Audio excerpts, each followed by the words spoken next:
प्यारे बच्चों, कक्षा 10वीं गणित विषय के अध्याय 4 द्विघात समीकरण के अंतर्गत प्रश्नावली 4.3 के प्रश्न क्रमांक 1 का तीसरा और चौथा प्रश्न यहाँ देखेंगे, जिसमें हमें पूर्ण वर्ग बनाने की विधि से दिए गए समीकरणों को सरल करना है। इसके पहले हमने पूर्व में प्रश्नों में बताया कि मूलों का अस्तित्व है क्या नहीं, तो आप इसमें b का वर्ग ऋण 4ac बराबर 0 से चेक कर लेंगे।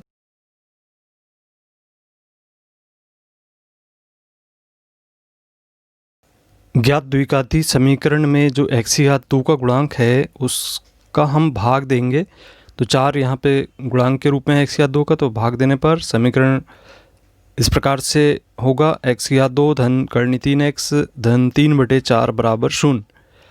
अब हम 3/4 का पक्षांतर कर दें तो यहाँ पर ऋण 3/4 प्राप्त हो जाएगा, और फिर हम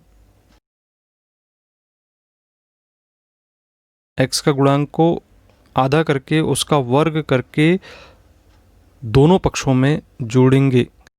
हमें प्राप्त हो गया x² धन कर्णी 3x धन कर्णी 3/2 का वर्ग। अब इसे हम सूत्र हम जानते हैं कि a की घात 2 धन 2ab धन b की घात 2 बराबर होता है a धन b की घात 2। इस सर्व समीका के अनुसार यहाँ पे a का मान x और b का मान कर्णी 3/2 है, तो इसे हम लिखेंगे x धन कर्णी 3/2 पूरे की घात 2। अब इसे सरल करें ऋण 3/4 और कर्णी 3/2 को, तो सरल करने पर ऋण 3/4 धन 3/4 प्राप्त होगा। और यहाँ हम देख रहे हैं कि ऋण 3/4 और धन 3/4 को जब घटाते हैं तो 0 प्राप्त होता है, और इसका वर्ग हम हटाएंगे।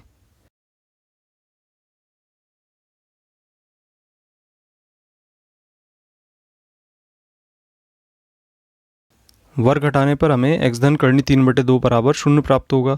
अब चूंकि यहाँ पे समीकरण के दो मूल मिलते हैं, तब हमें अभिष्ट मूल प्राप्त होंगे x धन कर्णी 3/2 बराबर 0 से ऋण कर्णी 3/2, तो दूसरा मूल भी ऋण कर्णी 3/2 होगा।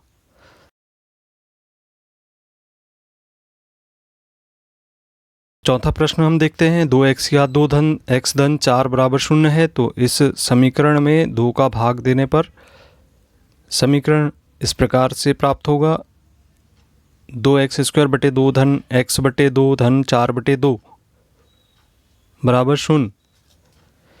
2 का भाग दे रहे हैं तो यहाँ कैंसिल करने पर x की घात 2 धन x/2 और 4/2 का हम पक्षांतर करेंगे तो ऋण 4/2 हो जाएगा। अब हमें x के जो गुणांक है उसको आधा करके उसका वर्ग करके दोनों पक्षों में जोड़ेंगे, तो 1/2 का आधा करते तो 1/4 प्राप्त होता है। 1/4 को हम वर्ग करेंगे और दोनों पक्षों में जोड़ देंगे।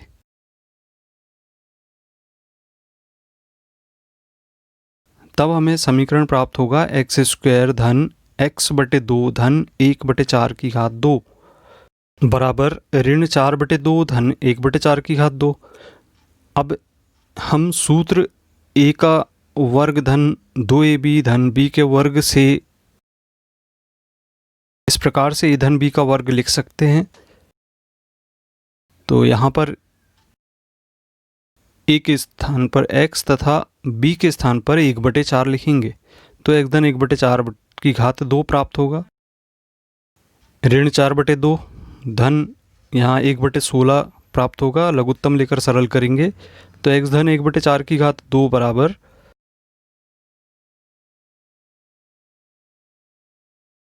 इसका लघुत्तम 16 आ रहा है, 2 8 16 होता है, 8 को 32, तो यहाँ ऋण 32 प्राप्त होगा। इसी तरीके से 16 एकम 16 धन 1 प्राप्त हो जाएगा।